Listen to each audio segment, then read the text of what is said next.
I would like to welcome you to this workshop, 2 days workshop on the future Internet PPP. It is a great pleasure, and since many years I was dreaming to sort of be here after 2 years of the launch of the PPP, talking to you at the phase end, coming to an end, which is a very major milestone in this whole operation, and to talk confidently to you about the future Internet PPP. It was not without risk and engagement from all parties that we are here today. And I'm happy to share with you, and that will be also I think, part of the message for the next 2 days, the message of the PPP moved into delivery mode. So it has started producing the results. The first phase we considered as a success. However, the phased approach we have designed for this future Internet PPP also means there are changes coming up. In phase 2 and phase 3 means we are opening up this PPP to other actors. We would like to attract a new set of actors into this PPP. And I think a lot of the discussions we will hear either today in the panel or in the next 2 days will turn around that subject on how we can attract new actors to this PPP. There are many more opportunities to come. The end of something is always the beginning of something else, and this would be, I think, the focus we would like to share with you. So the next 2 days will give a panopticon of what has been achieved in the PPP, at the same time also highlighting what the opportunities are and the way to go for the next 2 phases. I'm particularly pleased to open now a panel of high-level speakers with me here today. Welcome. And without further ado, I would then like to pass the word to Manel Sanroman. Now, just a few words. Manel is the Chief Information Officer of the City of the Barcelona City Council, but he has many jobs. For instance, he is as well at the same time professor at the Universitat of Rovira. He has held numerous positions in academia and industry, which makes him particularly interesting for that topic. And he holds a master degree in IT from the Universitat Oberta de Catalunya. Manel, please.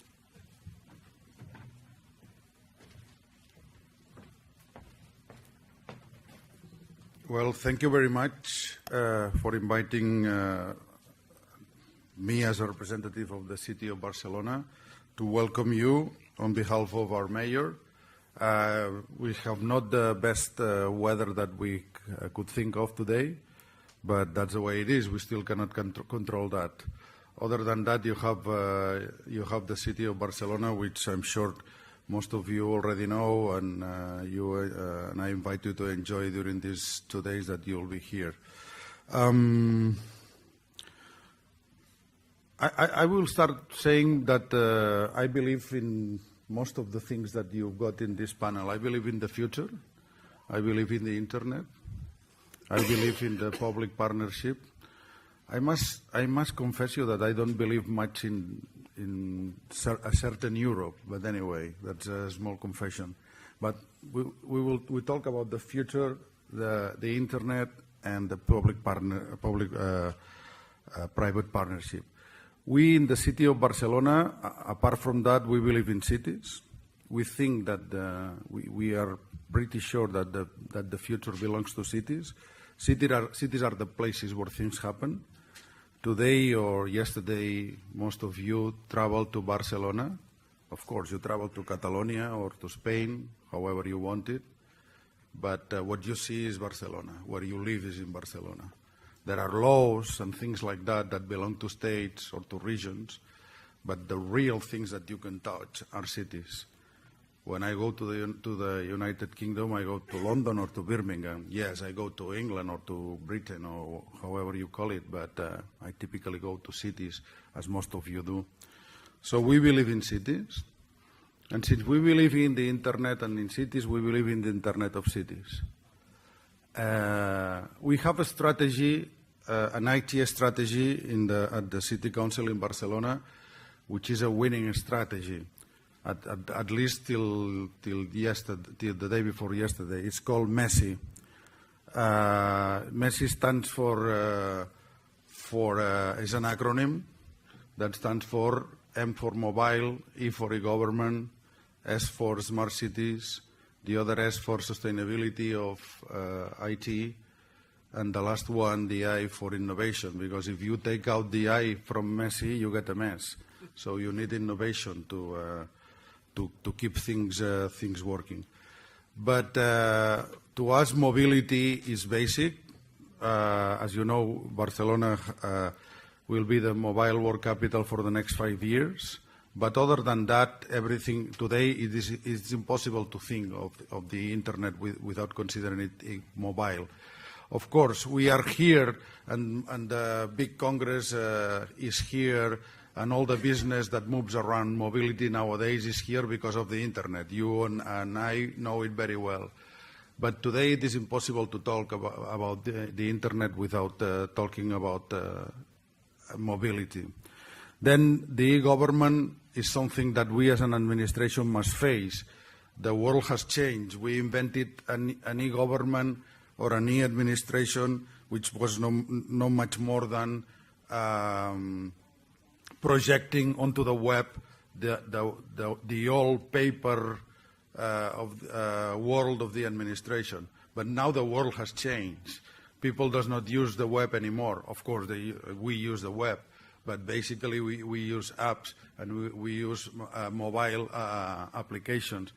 The social networks have exploded. The cloud, which was here with another name but has exploded, and all that has changed, is going to change the government. So we must take a look at that. Then smart cities. We don't like much the name, but it goes well for the acronym. Because we believe, as I told you, we believe in the Internet of Cities. Smart cities is a commercial name, but it's okay. But we believe that there is a place, a new revolution coming with the Internet of everything, the Internet of people, which is already here, and of companies, which is already here. But now we have the Internet of things, the Internet of data, the Internet of processes, and this is a huge new revolution that is ahead of us. So we believe in that cities will play a role in that new internet. This is just all I wanted to say to you. The city of Barcelona is honored to have people like you that are working for the future of the internet, because the internet is the future. It's the future of people and is the future of cities. Thank you very much. Welcome to Barcelona and enjoy the city.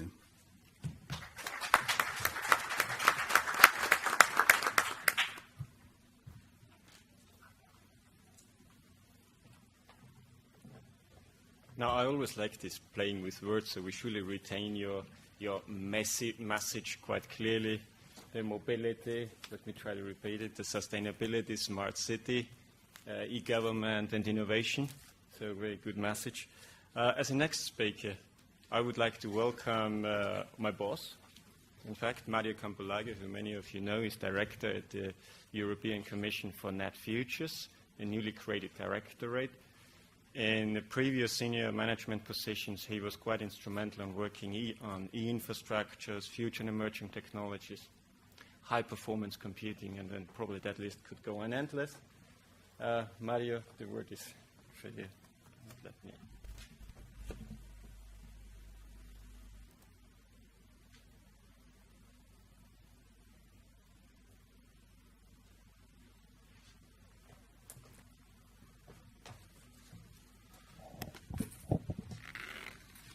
Good morning to everybody. Thanks, Peter, for the kind introduction. I would like also to, at this moment in time, to thank the presence of all the colleagues in the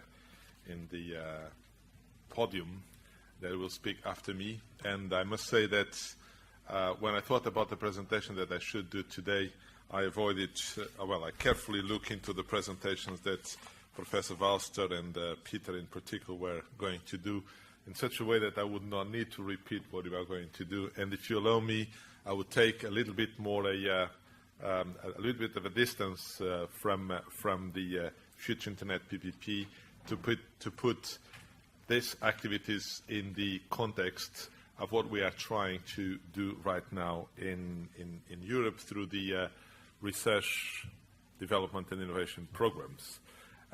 So you will see that I'm going to present a broader picture in which the PPP has a particular role and then Professor Wahlster is going actually to already give some insights about what the PPP is doing and comparing it with some other activities, and later on Peter will go into more details. I'm also thankful to all the ones that helped to organize this event. This is a long-awaited event in the sense that we are eager at the stage where we are in the Future Internet PPP to confront ourselves with the new communities. We had a stand in the World Mobile Congress. We have the opportunity also this afternoon to meet other constituencies, and we are systematically going to do this between now and May, June by visiting almost every country that is interested in receiving us to, in one sense, expose the kind of results of the Future Internet PPP, and at the same time to capture the attention of ecosystems of small and medium enterprises, of web entrepreneurs that will be really at the focal point of our efforts in the years to come. But when Manel just said that he likes the word future, he likes the word internet, he also likes the word public-private partnership.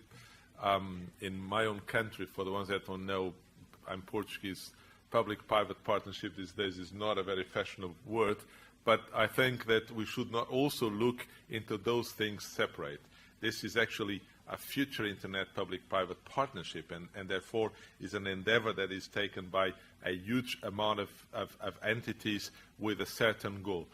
And when we think about future internet, I mean, there is a number of goals that need to be pursued at the same time. That's basically what I try to illustrate in this slide by saying that obviously looking into the internet of the future, we need to look into the network infrastructure. We certainly have to look in particular to the aspects of cloud.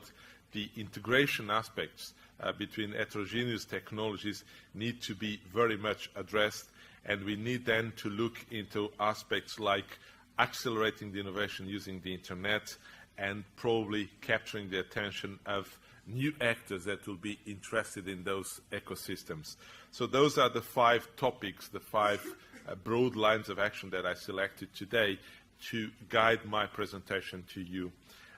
When I think about network infrastructure, I'm particularly looking to optical networks, mobile networks, satellite communications, the convergence of all of that, software-defined networks, Internet of Things, and probably I'm looking also to what can be considered a ubiquitous infrastructure of the 2020s. And obviously in this context, the acronym 5G comes as very important. We have done a press release just yesterday where we highlighted what we are doing already towards the 5G, but that's a very important question mark, how far Europe wants to really get another push in trying to develop the ubiquitous network of the future, not by, again, a spurious set of uncoordinated projects, but looking to a roadmap that would allow us to take a certain leadership in those developments. Those are very interesting and important questions in this context. For cloud, we have actually launched very recently a cloud strategy. Not that we are not going to continue developing the research, development, innovation around software and cloud-enabling technologies, but also because cloud is not necessarily a problem only of research, of development, over innovation, is also a particular approach to business that requires that the legal, the regulatory framework is taken into consideration. And the cloud strategy that we launched back in September last year is in fact a particularly interesting case where we designed a strategy that complements what we are doing in the research programs by setting the scene around the legal framework for cloud development. And this because we want not just to have Europe as a cloud-friendly environment, but because we believe that Europe needs to be a cloud-active environment. Now, obviously, one thing goes with the other, and you cannot develop the underlying infrastructures without thinking what it is going to be used for. Reason why I included, for example, in side by side with network technologies, the aspect of Internet of Things. I could have mentioned the machine-to-machine, but also the ability of our infrastructure to support the deployment of clouds is very, very important. What are we doing in cloud? I mean, our strategy gets into 3 main points. First, the aspects of standardization. Not necessarily that we want to add to the standards that exist, but trying to map them, trying to understand them, trying to see duplications, complementarities, etc., and trying to see if we can guide ourselves through this, as we call, jungle of standards to identify the ones that are really important. For that, we are working in close collaboration with ETSI, not because ETSI, again, is going to develop or not, but because we need to do a mapping, and ETSI look to us, and by the relation that ETSI has with the Commission, as good intermediary, an entity that would bring the right parties around and will identify this mapping. And just based on this mapping of standards that we expect to be finalized around the summer this year, then we will see what other requirements we need to put in place. But also the aspects of safe and fair contract terms, service level agreements, etc. This is particularly important when you think about a cloud for an SME or even a cloud for a citizen. Maybe the cloud for a large enterprise, they have the lawyers and the legal departments that are able to understand and making viable any kind of contract. But when you talk about an SME, and if we are really serious about cloud in Europe, this is a way of alleviating or making the SMEs to concentrate on their business without bothering them with the IT infrastructure that remains like a support function that can be provided by the cloud, but then the service level agreements, the contracts, acquire a particular importance, and SMEs cannot afford to really scrutinize all the kinds of contract terms. And this has a lot to do with data portability, data reversibility, etc. So it's a very rich and complex environment. Last but not least, we want to unlock the power of the common public sector in order to launch maybe pre-commercial procurement activities that will foster the emergence of solutions in Europe. That's very important, that we don't just develop the demand side, but also that by pushing the demand side, we encourage some of the actors in Europe to develop solutions that could be offered for the public sector, for the private sector as a whole. And so working with pilots, working with solutions that can grow organically, that's a very important mechanism for us. On this third objective, we launched what we call the European Cloud Partnership. This is a partnership that brings public actors and private actors into a fair discussion of how we can work together. I mean, there is actually a steering board of this European Cloud Partnership that is very high level, getting a CEO level participation and shared by the President of the Republic of Estonia, and in which we try really to understand how we can bring member states, SMEs, large companies cooperating together at the early stages. If I may say, while in the standardization aspect or in the contract terms or service level agreements, there is a lot of long-term, very deep legal discussions, we can also, through these informal relations, try to use the current models of contract A, B, or C, see if we can mix them, pilot them, and see how far they can protect or not, and be adapted to the European environment. Like I said, therefore, the work on network and cloud is really very fundamental in our strategy. But cloud, IoT, machine-to-machine, satellite, mobile, optical, all of that requires a lot of parallel lines of development, a lot of technology that will be developed, and we need then to make sure that we can bring them into test beds that can promote the interoperability and the integration of those various research lines. That's the main purpose of what we call today FIRE Plus, and the FIRE stands for Future Internet Research and Experimentation. Our aim when we enter the Horizon 2020 is that those platforms will acquire a more pan-European dimension. We are looking, for example, to infrastructures like infrastructures that exist here in the area of Barcelona, like I2CAT, or infrastructures that have a national dimension, like in Spain, Rediris, or infrastructures that have a global European span, like G1, or even a global dimension in the interlinkage between research networks like Internet 2 or others in other parts of the world and the European G1 backbone, to see if we can give these test beds a pan-European, if not a global dimension. This has been achieved already when we talk about projects like One Lab, or when we talk about open flow mechanisms, and there is projects that have legs in Brazil or United States or in Europe.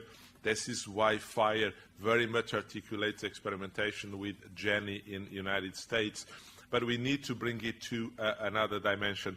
We are looking really for integration of heterogeneous networks, and we are looking also for how simulation can help to foresee beyond the hopefully large-scale testbed that we do, how the behavior can be extrapolated for larger environments.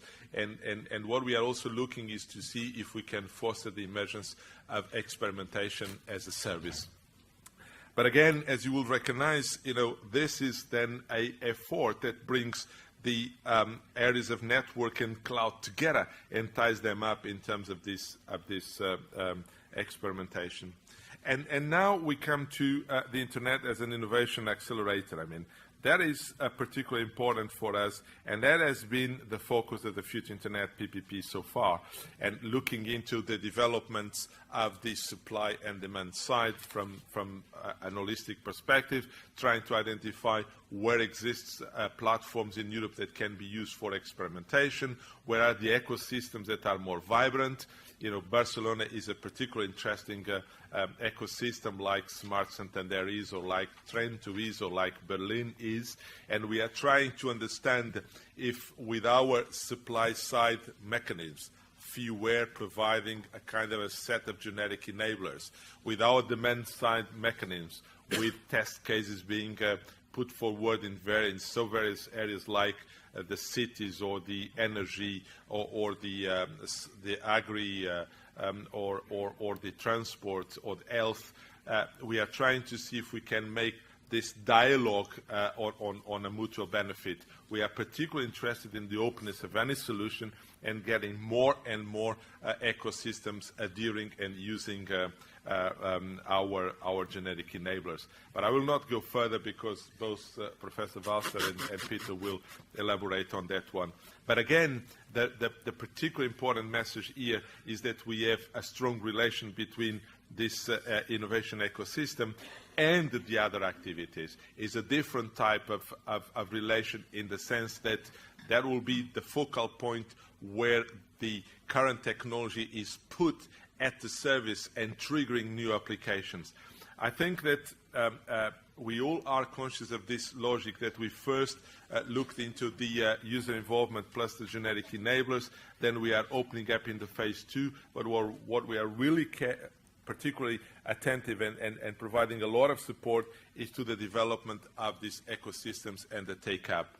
All what you can do from your company angle, from your knowledge of ecosystems, will be extremely welcome to make sure that this process works. I think that while there is a high degree of attractiveness from youngsters and web entrepreneurs to develop apps on top of famous platforms that emerge, commercial platforms, they have an attractiveness. They have a kind of a global market, but they fall short, for example, when we talk about having platforms that both support cloud solutions and Internet of Things solutions. And if we are looking to Internet of Cities, just to refer to the previous colleague that preferred the terms Internet of Cities rather than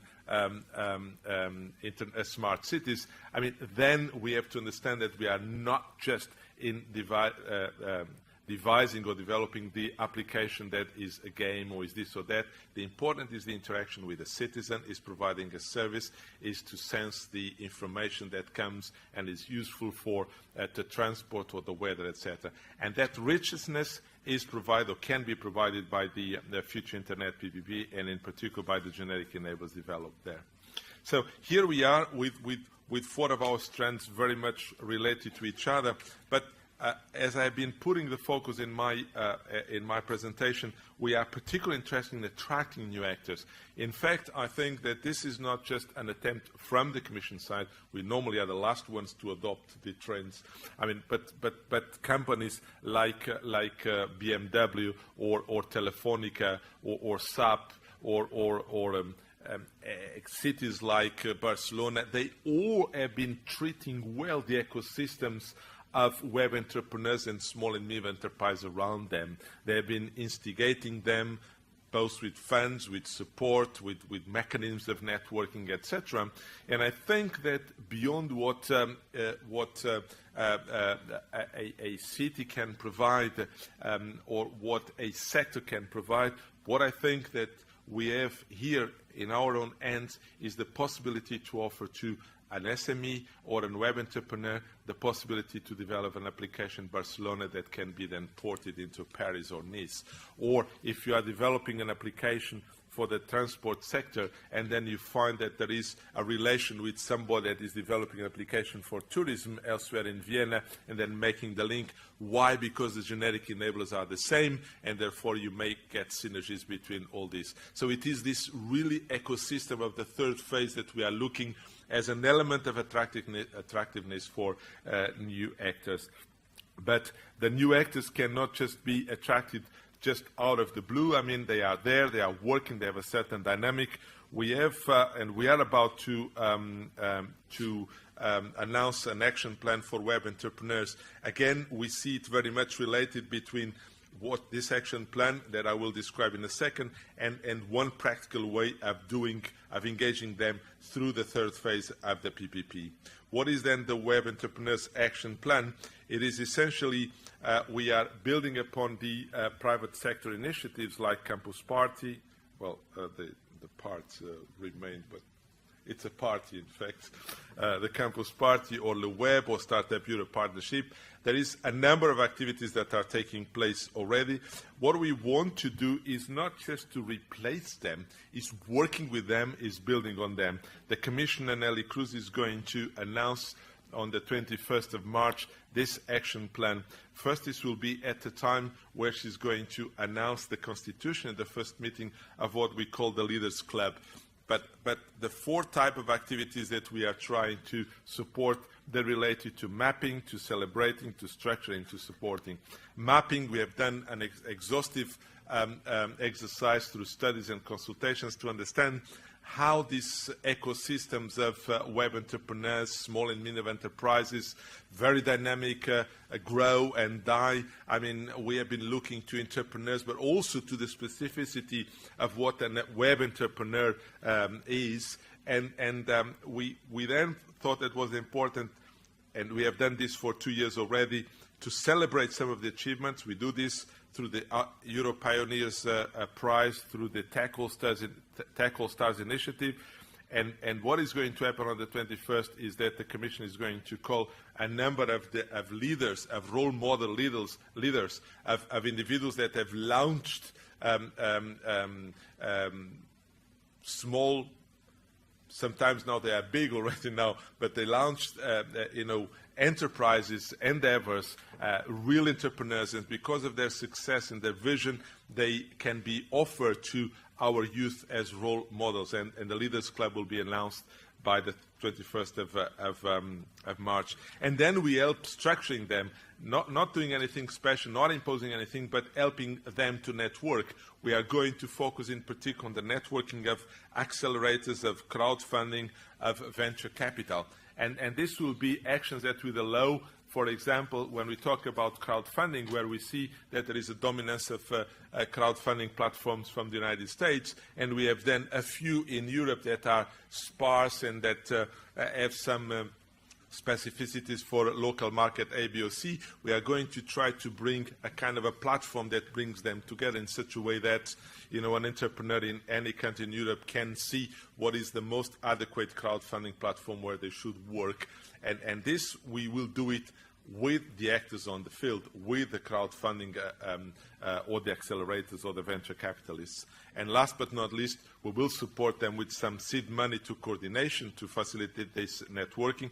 But like I said, in the context of Framework Program 7, and in particular the context of the Future Internet PPP, as then Peter will describe in the third phase, we have an excellent opportunity for web entrepreneurs, for small and medium enterprises, to really come out of the ecosystems, provide solutions, and hopefully solutions that will be developed in country or sector A or B or C will be then useful in others. And we expect in the Horizon 2020 we'll do further on that.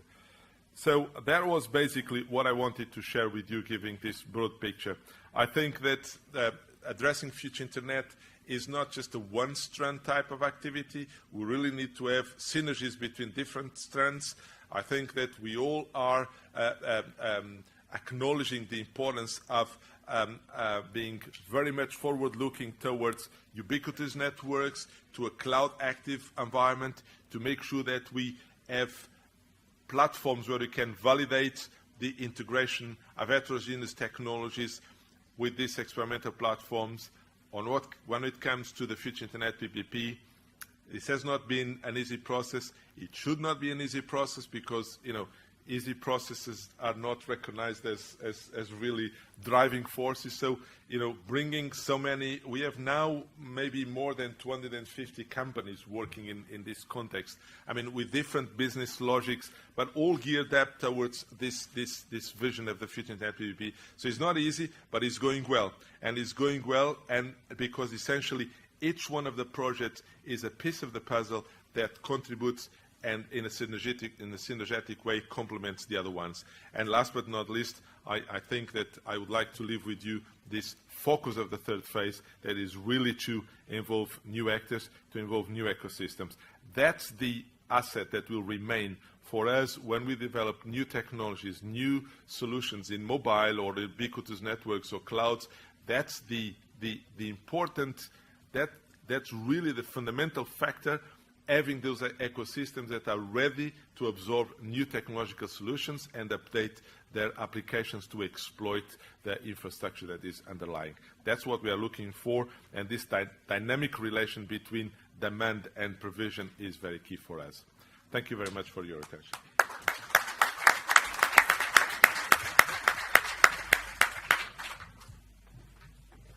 Since Mario, you wrapped up your own presentation very well, you robbed me of my job here. But I would not redo that and rather talk to you about the next speaker. I'm particularly proud to welcome Professor Wolfgang Wahlster. He is the Chief Executive Officer of the German Research Center for Artificial Intelligence and at the same time Professor at the Saarland University. Now, he is a member of numerous boards and initiatives throughout Europe, worldwide, and these are too many to start them counting and presenting. But notably, I would like to point out that he's the chairman of the Future Internet Public-Private Partnership Advisory Board.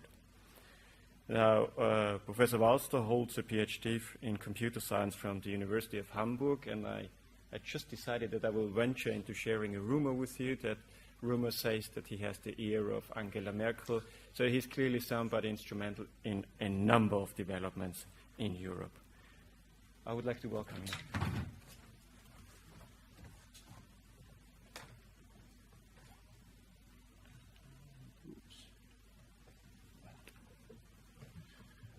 Thank you very much, Peter, for the nice introduction. Thank you, Mario, for inviting me here to come to Barcelona to this event. Today, I want to present some of the results of the discussion in our advisory board. We think that the Future Internet PPP indeed is a blueprint of mission-oriented innovation instruments for Horizon 2020. The advisory board itself is composed by members which have both industrial and an academic background, combined, all of them with a track record in innovations. So many of them have founded a lot of companies. George is here, I saw him, is one of the members. Willem Jonker previously worked for Philips. He is now the CEO of EIT ICT Labs. Dr. Urgat, he worked for Thomson. Ivo Novo was the CTO of Nokia, is now a professor. So you see, both of them have industrial experience, but also academic, and this is very important if you talk about innovations in the future internet. We already had 2 meetings in Helsinki and Amsterdam, and we will have soon another one coming up in Berlin. Now, one of the key issues when we started our work in this advisory board, we said to the Commission, we need a very clear mission and vision statement, and we are very happy that we received this now. I think it's a good text where the kernel of the technical concept is that FI-PPP is provisioning a generic service platform which is supporting reusable, standardized, and commonly shared key technologies and components which shall be termed, and we will hear about this many times today, generic enablers, which can be applied to a multiplicity of smart application usage domains across multiple sectors. So as you see here, already a first catalog was devised, the so-called FI-ware catalog, where many very interesting generic enablers can be found, and it's very important that, of course, we can assemble such components then to have instances of this specific software in such a way that we can build very rapidly smart applications. So that's the very simple logic behind the program, and actually there are a lot of examples if you go to the catalog of standard services. And it's very good, we think, from the advisory board that these examples also come from major European companies. I have some examples, like, for instance, in the Internet of Things services enablement, you have a gateway data handling system which was provided by Orange. There is something from Atos, the complex event processor, just some examples, so-called SAP system. Then there are various generic enablers for application ecosystems and delivery frameworks. For instance, a mesh-up enabler by the company Wirecloud, or another one for marketplace from SAP. So you see major industrial players involved and giving into this software catalog very good standard services. So that's the beginning. But now, one of the key vision and mission approaches is, however, to form this into an open platform approach, which further creates opportunities, as Mario pointed out, for entrepreneurship, for new businesses, for innovative value creation along the value chain, and cross-sector approaches should be used here. So we have the Open Innovation Lab, which is now being planned. We have already trial fields mentioned. And of course, you see it outside in the exhibition part, there are many very successful case trials which are underway. And I think this is a very good composition. So large-scale experimentation and validation of the platforms in real-life application context is done. And not only with large companies, but SMEs are already involved. There will be more involved in the next phases. The research community is involved on a top level. Only the best are involved, and public administrations and citizens are also involved. But we feel that we should go beyond this. Right now, as I said, we have a lot of standard generic enablers. But I think, Mario, to really highlight the added value of Europe, we should also have some generic enablers which go beyond what we already have in the US, what we have in Asia, or in industrialization in Europe. We must have some things which are really distinguishing features. And outside, you see, for instance, 3D Internet. Here, Europe is leading. Yeah?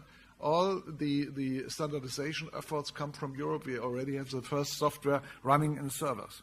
Or at CeBIT next week, there will be the first time in very big public, it will be shown to our Chancellor, really very innovative, disruptive generic enabler, which is called Display as a Service. This is something which is unique worldwide. It's not available in the United States, not available in Asia, only in Europe.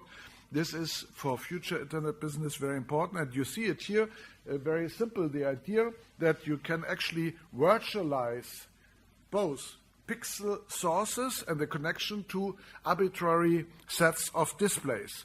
So there is a mapping Yeah, for instance, here from a smartphone and a conventional PC or even a web server, the pixels generated on these machines are displayed, again, on very distributed displays in a wireless way using future Internet technology. So this, I think, the dream of all presenters. You don't need cables. You don't need special displays. You can use arbitrary display, and you even can combine. So we can say, Mario, please give me your iPad, and I use the iPad together with this projector to have a little bit bigger space. And if I collect all the iPad in the audience, I have a big table to display. And I can do this not only from one device, but from many devices. So if Mario now wants to show what he is looking at his iPad, he can say, please present this on this display. So that's a very new service, and I think what we should be hunting for is to go beyond the standard service. Of course, we need them, but to have really innovative generic enablers. Another recommendation from our last advisory board was that, of course, we should look at the typical European industrial strengths, assets, and market needs. Of course, everybody says we need high speed and high bandwidth wireless. Wireless is still something which is really good here in Europe, and we have the contrast here. But what we also need is low latency for real-time applications in industry and transportation and security. This is a distinguishing feature of Europe. In the United States, people are looking more for the bandwidth, sometimes with very long latency. If you look at video streaming applications, they are dominated from the States. In Europe, we have more industrial applications. We have car-to-car. You mentioned machine-to-machine. In car-to-car communication, we cannot allow a long latency. And we all know from technology that if you want to have a high bandwidth, in most cases, you have a long latency until the video is starting. But this cannot be tolerated. So we should concentrate also on this aspect. This was one of our advice. Second advice, cyber-physical systems is something where Europe is still leading. And again, future Internet activities should support this. And this is already done in the FI-PPP right now. So Internet of Things, for instance, is a big issue. Then, George is here. I think Europe also started very early with positioning systems, location-based services in the Internet. But now the next wave is indoor location-based services. So our advice was to go for innovative indoor services based on precise indoor localization, not only outdoor. And the last one, of course, is that we should also look at the big data value chain. In Europe, there are many data collections which are unique. If you look, for instance, into culture, which are not available elsewhere on the world, and we should try to support, by future Internet technology, the big data value chain. I will comment on this a little bit later. Then, of course, there are still some structural, legal, and organizational challenges. In our view of the advisory board, the architecture board in FI-PPP, and some of you are here, members of them are here, does excellent work. I think this is really the core, and without this architecture board, we wouldn't have seen such a success here at the conference and on the software level. So this should be strengthened. On the other hand, from a legal point of view, and Mario talked a little bit about PPP, I think this is not a real PPP, what we have now. It's a starting state, but we should move this in a real sustainable legal entity with long-term commitments of all actors. This is very important. At least our Chancellor said this multiple times. I was present when she told to Nelly Kroes, PPP should not be something which can be dissolved easily. The shareholders must really commit. Use public procurement to broaden the adoption. This was something our colleagues in the advisory board said several times. It's hard to achieve, we all know this. Major efforts in standardization should be started. Again, this is done, but we would like to see more. And of course, patent filing is part of the business. And finally, we said, try to establish up to 5 test fields all over Europe and again, Mario commented on this, I think it's a very good idea, maybe using the idea which was first launched in Trento, the so-called territory as a lab, where you have a whole territory and all these stakeholders really supporting it. I could imagine that we could do this also here in Barcelona or in Berlin, in such larger territories, and everything is based on the idea of the future internet. Then I'm pretty sure that FI-PPP is not an activity in isolation. Again, Mario pointed out that it is aligned already today with major national and European initiatives. For instance, in Germany, we have the Industry 4.0, very big project funded by the government, 250 million funding. And we have the so-called Trusted Cloud, which is the next one in the Internet of Services. It's called Service Digital, so digitalization of also hybrid services involving people based on trusted cloud computing, another 200 million. And of course, it would be a joke if these things, which are nationally funding, are not synchronized and aligned with major European initiatives like the Future Internet PPP. And I also should mention another very important preparation activity, the Big Data Public-Private Forum.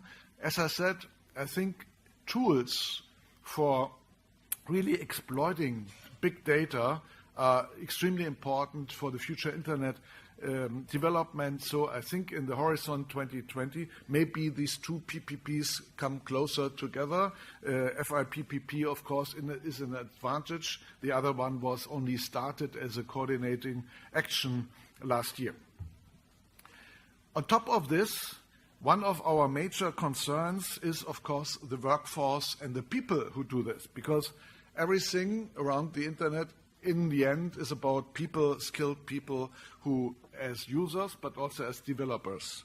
In Germany, we started together with EIT ICT Labs, the so-called training and coaching program Software Campus for the CTOs of the future, because today we have a lack of managers with a PhD in computer science. If you go to industry, you find all people from physics, from mechanical engineering, everything, but not many who have a technical background in computer science, unfortunately. So the German government had this initiative. We have now 80 people, really super elite students with a PhD in computer science being trained and coached to have the next wave of chief technology officers for the companies. And the second initiative is not so much on elite. It will be opened by Nelly Groß next Tuesday in Hanover at the CeBIT. It's called Academy Cube, together with Jim Snabe, the CEO of SAP, and many others. I'm also involved, where we have an e-learning and job platform for young professionals, especially from Southern Europe, where we see that unfortunately a lot of young talent doesn't get a job. On the other hand, there are countries in Europe, including Germany, where we have openings. We have more than 40,000 openings in IT in Germany. So I think we should take action and develop this. Another very important message from our point of view is that we should look at the classical key industries which really generate the money to support the European Union. And this is not Google, it is not Facebook. These are companies in automotive industry, in factory automation, which really make the profits to support the system. Therefore, I think we should try to have the revolution with the Internet of Things and services for instance, IP car or the IP factory. If you look at the current car, they still have very special, very old-fashioned bus systems like the CAN bus, MOS bus, Linbus, FlexRay bus, what have you. And we started the first project on all IP cars. There is already a BMW running on the road which has only IP, only Ethernet-based, so you have full internet connectivity all over the car. The same is true, even more so, for the factories, where we have a jungle of field buses. The Profibus, Interbus, CAN Open Bus, CC-Link Bus, more than 100 different bus systems. And again, what we do right now is to get rid of them. Everything is IP-based. The Internet is coming to the factory floor. As I said, another big opportunity we see for the future Internet is that data becomes really a tradable asset. And again, we should concentrate on what is relevant for Europe. And here in Europe, we have, for instance, in some countries, the energy transition, or more renewable in general. This is a big effort, we all know, smart grid. Lot of data are generated. We have to analyze them in an intelligent way to really capture this. As I said, we have 3D internet data, we have new media streams, we have lifelog data from objects. We are very good in Europe at creating so-called individualized medicine, another very good data source which we should exploit. And we think that another layer of generic enablers will emerge in the second and third phase, which turns really big data into assets which can be exploited commercially by information extraction, machine learning, multimodal interaction.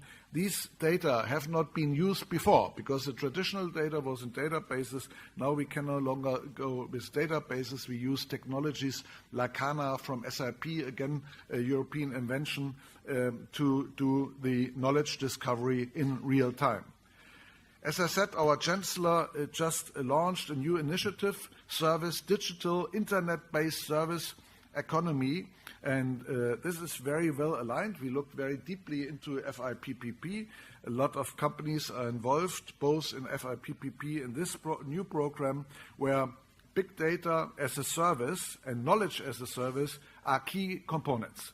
Because what we have seen already is infrastructure as a service, platform as a service. This is now more or less, in industry already a commodity.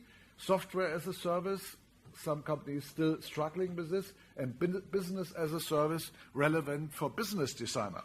But for the knowledge worker of the future, of course, we need also big data and knowledge as a service. Before I finish, let me conclude with saying that I think it would be really worthwhile to try to transform some of the successful PPPs of FP7 into more sustainable PPPs, which really have a long-term economic impact. Economic and business impact means more jobs, more workforce, spin-off company creation, of course, products, patents, and standards. And this can only be achieved if we really have a contract between real shareholders of a PPP before we start the PPP. There must be a legal contract. From our point of view, also, it should be organized, of course, as a non-profit legal entity. In Germany, we have the so-called non-profit GmbH. In other countries, like the Netherlands, we have PV. In Finland, we can do this. In Sweden, France has still a little bit of legal problem with this. But most countries, including also Italy, by the way, have this model. So non-profit legal companies can be created. They are run professionally by a CEO and a chief financial officer, at least, as a company with a supervisory board. And the shareholders are key companies, as Mario said, with their ecosystem of SMEs, not as a contrast, but both. We have large and small companies in the private part of the PPP. Then, of course, top-notch research and innovation institutions. That's the public part. And funding agencies or the European Commission, both national and international funding, so that they can create joint innovation hubs, co-location centers, which are a very good tool developed at the EIT-ICT labs, living labs, field trials, everything managed by this PPP.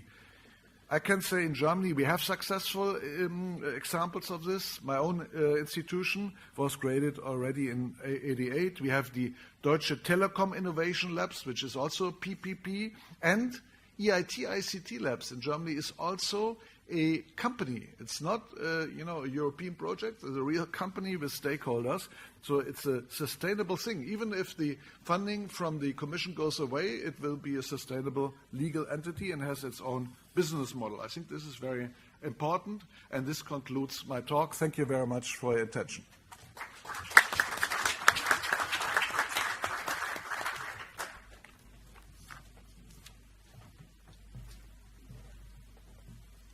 Thank you, Professor Wahlster. I think I greatly appreciate that you were showing us the big picture, clearly seeing opportunities, how to pursue them, and as a devoted European, obviously also that you focus on a European level. I retained as a message, IP is going to be on everything or in everything, and probably everything will come as a service. So let's see how far we can drive those notions. As a next speaker, we had foreseen Ginés Alarcón. He's the Chief Executive Officer of the Mobile World Capital in Barcelona, and while we hoped he would be able to pass by here, because this is an event which is part of the Mobile World Congress, however, you can imagine that he was pretty busy the last few days, and I convey his apologies. He will not be able to join us for this panel. This takes us then to the last speaker of this high-level panel session, Carles Flamerich. He's Director General for Telecommunications and the Information Society at the Generalitat de Catalunya. Previously, and very interestingly, he was President and CEO of C-Techno Foundation, which is a foundation working at the interface between society, technology, the public sector, and industry. He holds an engineering degree from the Universitat de Catalunya. Carles, please.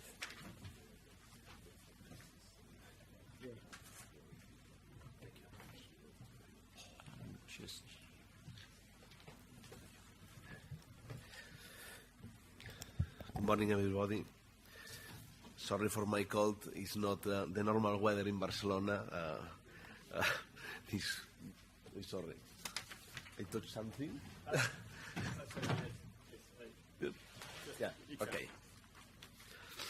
Let's just close it and be Okay, sure. better.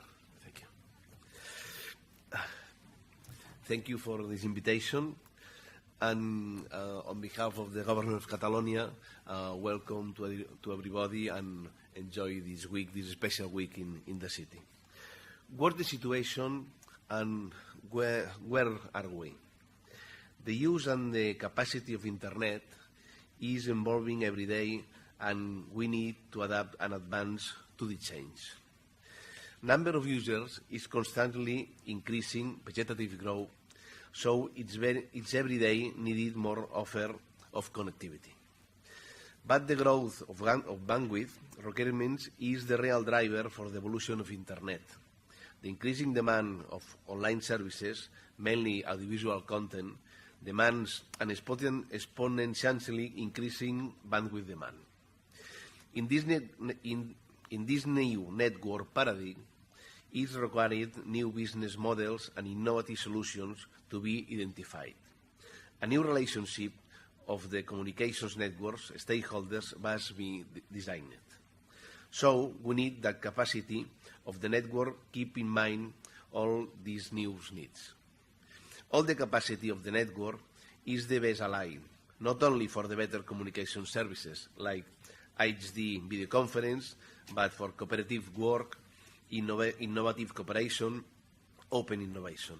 All of them the basis for competitiveness growth. New working cooperative tools as engine for innovation. These tools have no sense without a strong infrastructure deployment. But in the same way, these services and this infrastructure have no sense if they are not oriented to vertical market sectors, dedicated to a value chain. Experiences that we have, like the industrial ring, oriented to value chains like automotive, audiovisual media and TV, are best examples of these infrastructures. By the other hand, cultural ring, scientific ring, are both experiences that complement those industrial experiences. Open innovations applies in the same way to scientific, cultural, or business of knowledge. Mobile networks represent a new opportunity for Internet connections.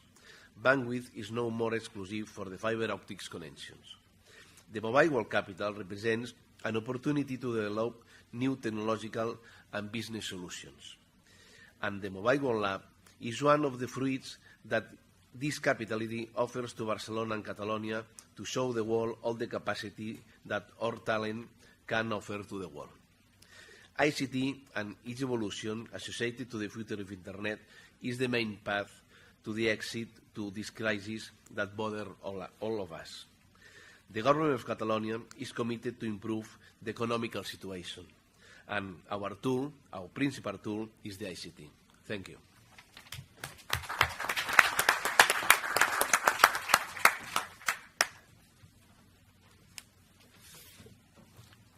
Carlos, many thanks.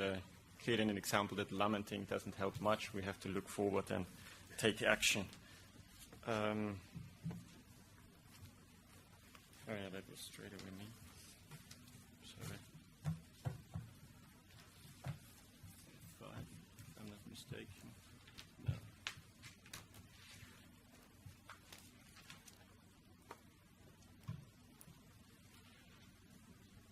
Okay. That was. Ladies and gentlemen, I'm fully aware of my responsibility that I'm between you and the lunch out there. So, and I would like first to thank the speakers of this high-level panel. Greatly appreciate the messages. I think they are a perfect introduction for the next 2 days, where we will dive more into the details of these PPPs and the opportunities. And to sort of start this second part, beyond the high-level speakers, the second part of the more concrete elements of the PPP, I was asked to give a presentation of which I realized with horror just now is called In a Nutshell. I think what I would like to share with you is rather opening the door to the engine room of a nuclear power plant. So it will probably not be exactly in a nutshell, but it will neither be long. But I would like to share with you 3 elements. The first one is, what was the original objective of the PPP? Because there's always sometimes a good point of going back, reflecting of what was the original ambition, where are we today, and what are we doing next? The obvious conclusion then. So let me go ahead straight away.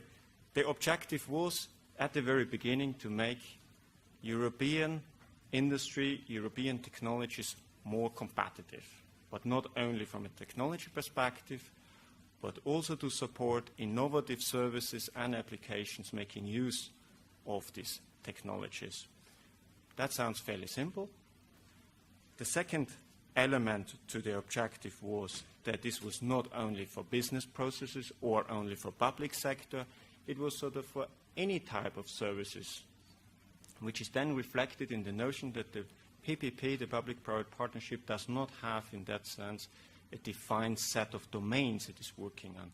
Right now, we are working with domains like in energy, well-being, or transport. There are many more we had in phase 1.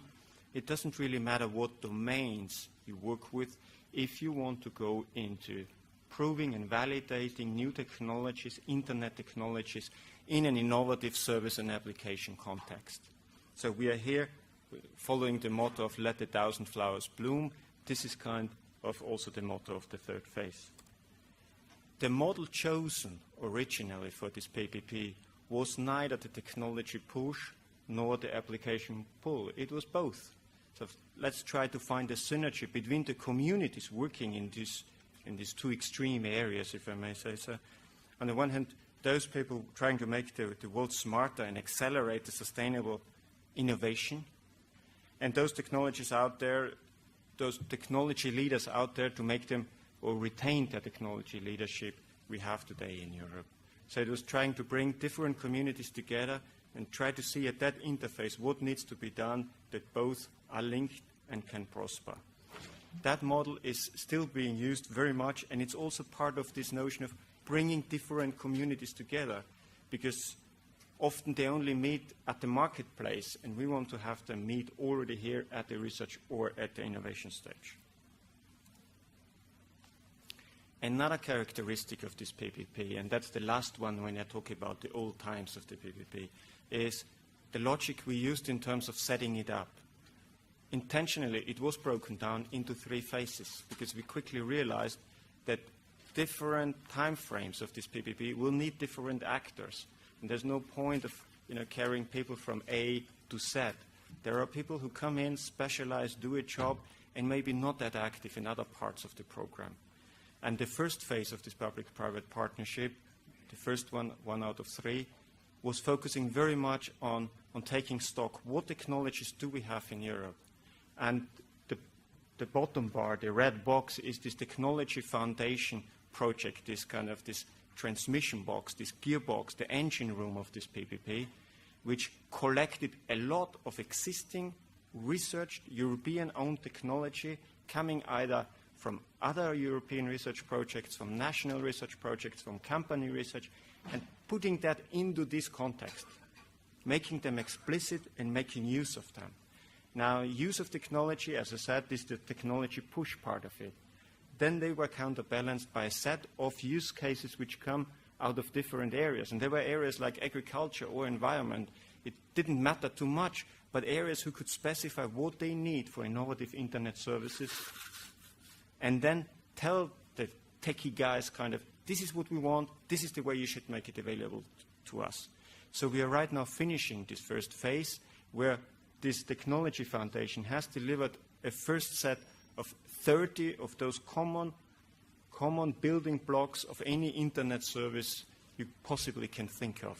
There might be still some elements missing, and they are upgrading now this catalog of 30 to 60. But frankly speaking, we think right now with those 60 you can compose probably 99% of any service you can think of. There's very little of specific technology you need to add or specific developments you have to do. This will be the main building blocks, and the PPP is promoting this reuse so that we don't have to reinvent all the time.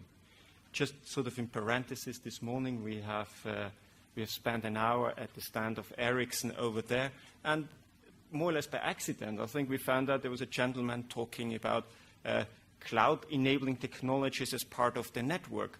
And he was telling us a fantastic story, but it was not very new to us, I have to say, because this is part of the PPP. So we can see that there are elements out there where people really see the future will go that way.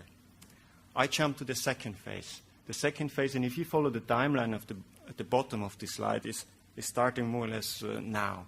So we are now going into this phase of where let's take the technology and validate them in a very concrete user context. So there are 5 large-scale trials being prepared right now all over Europe, which are large-scale, real users, real technology, real services. And let's see how that works, what we need to do to improve that. So far, that was the classical model of Europe. But I think we had to, at that time, we thought we had to go a bit further because that does not guarantee market take-up or usage of the technology. So we added this third phase, and this is a bit what I'm here to advertise today, this third phase which gets most of the budget and probably most of the glory at the end as well. It is that part of the program where we would like to make sure that technology is being used and taken up by those developing innovative services in Europe. And those are, to a large extent, smaller actors, SMEs, web entrepreneurs, and that sort of innovation communities. And these are the ones we would like to attract now, because you have to engage them a bit early on so that they can build proposals, the concept can be shaped, that by the end of the year 2013 we have a concrete set of proposals in hand for this third and last phase of the PPP. This concludes my first part of it. That was the history of it. Now where we are today. Today we have, and I only brought 2 examples. I could have brought all 8 examples, and in fact within the 8 there are also many more examples in there. But I only brought just 2 examples, almost randomly chosen. The one is a project Safe City, which was with us in the first phase, and they defined specifications, what you need for increasing safety in the public spaces of city, which sounds like a very complex thing, but it's a very, very, very important element for cities to be safe places. And they have been working with us in specifying what needs to be done in the various functionalities which make up a safe city, like these command centers or alerting citizens, for instance, are certain functions in there. So that was one very interesting use case we have been working with. There's another use case which is, the energy issue is quite omnipresent these days, which is the FinCENI, where we are talking about a sustainable smart energy system in Europe. And what can the Internet and Internet services implementing that vision do? So this is a use case which had various pockets of specific focus. And this is also going to continue to work in the second phase of the PPP. There are others, as I said, in agriculture or others in logistics. There were others which relate more to content or media-related Internet services. So we had a rich package so far and will continue having so. Now, what are the opportunities? And now I'm coming to the third and last part of what I wanted to share with you. What are the opportunities? Not only the third phase provides an opportunity for people who have a vision and ideas on how to develop future internet services.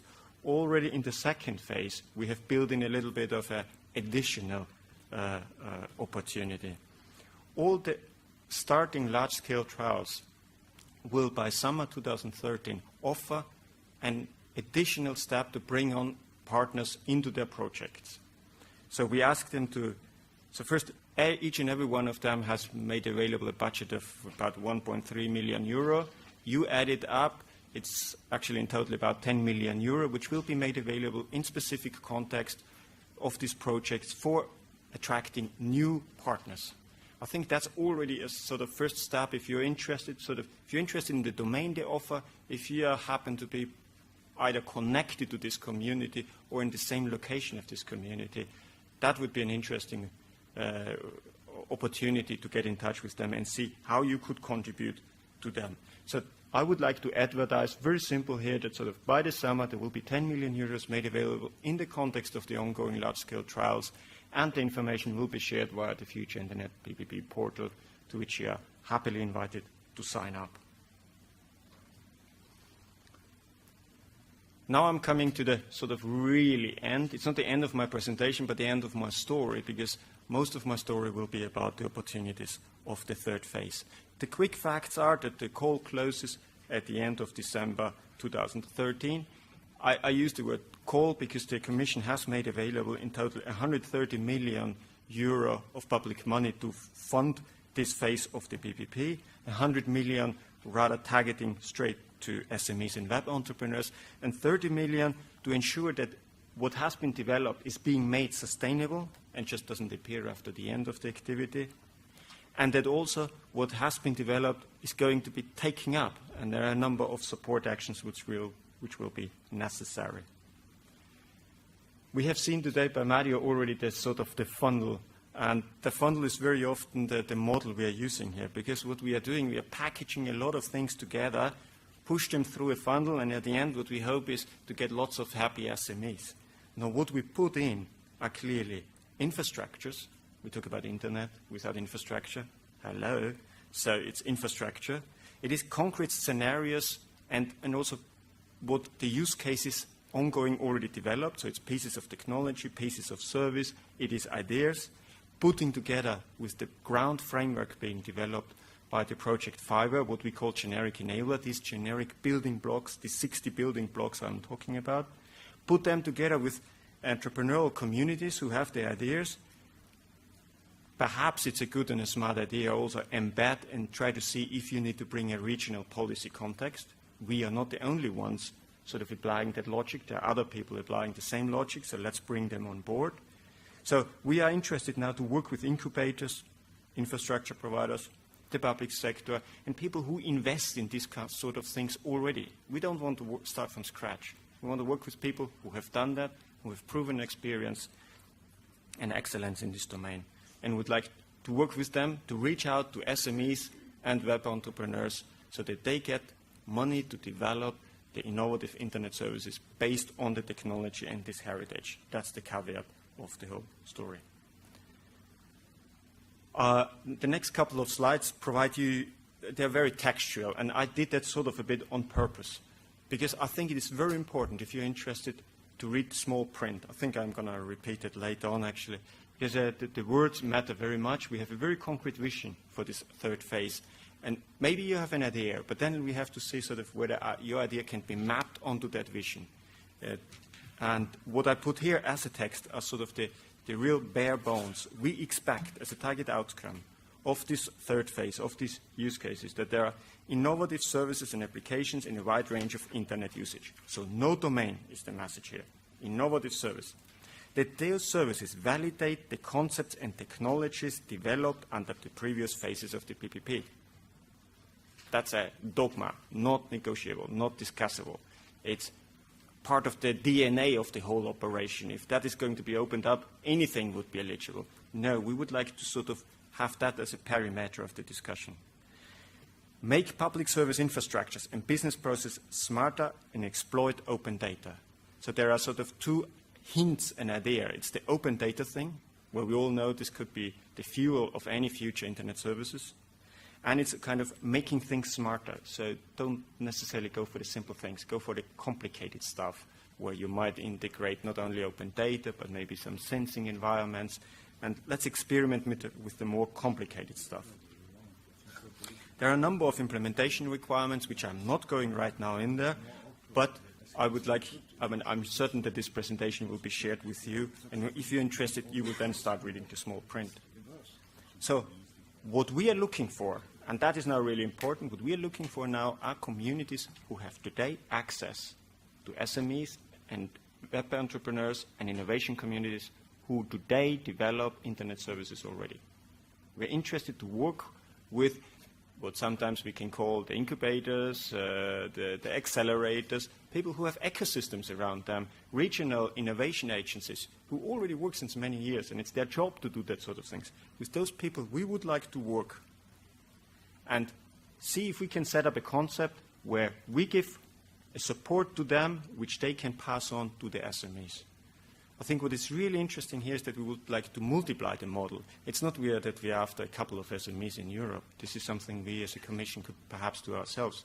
But if we want to go out to 1,000 SMEs at the same time, we need to now start working with those multipliers helping us to reach the 1,000 SMEs and web entrepreneurs. This is what we are after. We are not right now looking for the SMEs. We're looking for those who can come and confidently say, I'm doing that sort of things for 10 years. I have an ecosystem in my region, in my business domain, within or around my company. I know exactly what you mean, and I think I can implement that. Those sort of actors we are looking for. There is a bit more technical speak when it comes further down, that we certainly would like most of the money we provide with this 100 million to go to the SMEs. So there's a certain efficiency along the value chain, which we would like to keep as high as possible so that most of the money reaches the actual innovators and not necessarily gets lost in the process. So that's why we have put 80% of the budget should go there. The other 20%, not only for the management, it's for a number of other activities, because if this is big, and big in Europe, a certain level of coordination will be necessary. Now, you might be sort of still a bit puzzled, what could that mean? I'm going to show you two possible implementation scenarios. One would be that you find in a country, let's say in Barcelona, I'm certain there must be organizations who already today have access to these SME ecosystems. This could be public organizations, this could be around universities or companies, that they would bring in as, for instance, what I say here, pilot in country A, their ecosystems of SMEs. They get together with, and I'm just naming another concrete example, the region of Paca, where the pole de competitivité of the Rhône-Alpes area is very interested to work, and they say, I have, as part of the pole de competitivité, an ecosystem around me. I know exactly what I want to do. And gets together, which, and I'm just quoting another example now, which with the region of Eindhoven, because Philips many years ago started creating an ecosystem there. Now the region of innovation, the innovation region of Eindhoven is called Brainport. And they would like to come as well and say, I have all of that available. I just need to connect to your logic. So they get together and then propose a project to be funded under that call. Now that would, I have put here a number of key characteristics just to show a bit the size of this operation. Could go up to a support of up to 10 million euro for that activity, of which most of the money should go then to the SMEs. And I suppose if I do a bit the mathematics, it comes down to about them reaching out to 100 SMEs developing a very concrete service or application using this future Internet PPP technology, very close to the market and innovation. Now you could imagine another model where it's perhaps not always easy. It's maybe easy for Barcelona or the Rhône-Alpes or the Brainport to connect Europe-wide with other partners. But we're also talking, for instance, the region or the city of Newport in Wales in the UK. Now, they might choose another model and say, well, I have my ecosystem and I rather would like to enrich that not necessarily with other ecosystems in other countries. I just find partners in other countries who help me to implement my ecosystem or the vision I have for my ecosystem. This could be infrastructure provider, technology provider, could be anything. That could be another model. So here we would have only one set of SMEs than in one country, in this case in Newport or in Wales. And that would then be a guidance and a characteristic we've put down here at the range perhaps of 5 million and attract some 40 to 50 SMEs in that area. Now, I presented you two models. I'm sure there might be any other model quite as useful as the ones I have presented to you. There might be combinations of the two possible. So clear, and I would like to make this extremely clear, clearly we're not prescribing a model. I just wanted to point it out to start the stimulus of thinking here. Any other model will be good as long as it satisfies, and this is coming from the framework conditions or from the European Research Program conditions, that we need to have 3 countries involved, and this needs to be at least 3 independent, or minimum of 3 independent partners. I'm not sure if I've put here the small print. Again, I'm saying if you're really interested, there is a thin brochure of a couple of pages which spells it out very clearly. It's the legal text, and I would invite you to consult that when it comes there.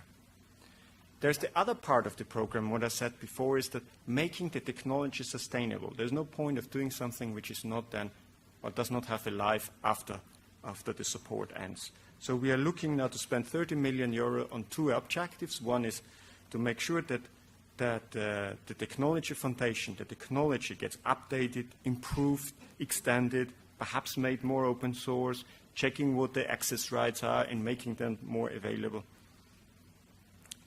How to connect it to test infrastructure, improving the test beds. What sort of training do I need to give to the SMEs? A very, very important point, because you will have 1,000 SME in Europe scratching their head of, now how do I do that actually? So you will have to provide some sort of training for this sort of activities. So there will be a major sustainability initiative going on for this technology, which is complemented then by a set of activities which then we call support actions, which make sure that we understand what the socioeconomic impact of this PPP actually is, so that in time we go around and try to find out what is actually happening and can estimate the impact of that. That we are supporting innovation hubs which exist and work already in this area today. Several times has been mentioned already the ICT labs of the European Institute of Innovation and Technology. They could be one of those elements to link up to, and to see as well how this evolves in a European context. So that's about a more free part of the program to support what needs to be done. And finally, and probably most importantly, to make visible as well what is going on. If 1,000 SMEs develop a service, this is good and people should know about it. I'm coming to the end of my presentation. I'm not sure if I sort of go through all of that right now, but clearly we have a vision, and the vision is enshrined in the work program. This is what should be done, and this is what Europe wants to do there. So there are things which we see as a must, like being a team player, becoming part of the ongoing PPP. Don't try to sort of think, let's grab the money and run. This is not going to work in this context. You will have to connect to this bigger and growing family of the PPP. So as I say, on the one hand, the team player, and on the right side, you see then what we don't want is the sort of standalone projects which are not leveraging the program. We look here for synergies.